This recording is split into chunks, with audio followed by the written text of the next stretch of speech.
एक समय की बात है, जंगल के पास एक लकड़हारा रहता था।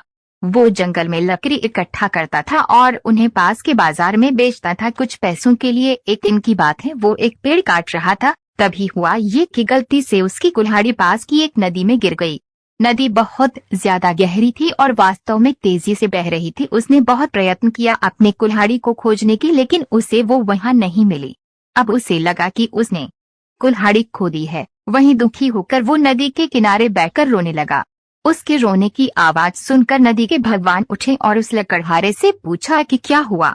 लकड़हारा ने उन्हें अपनी दुखद कहानी बताई। नदी के भगवान को उस लकड़हारे के ऊपर दया आई और वो उसकी मेहनत और सच्चाई देखकर उसकी मदद करने की पेशकश की। वो नदी में गायब हो गए और एक सुनहरी कुल्हाड़ी वापस लाया, लेकिन लकड़हारे ने कहा कि ये उसका नहीं है।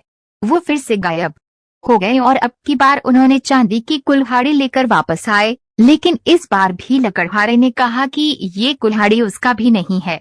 अब नदी के भगवान पानी में फिर से गायब हो गए और अब की बार वो एक लोहे की कुल्हाड़ी के साथ वापस आ गए। लकड़ी का कुल्हाड़ी देखकर लकड़हारा मुस्कुराया और कहा कि ये उसकी कुल्हाड़ी है।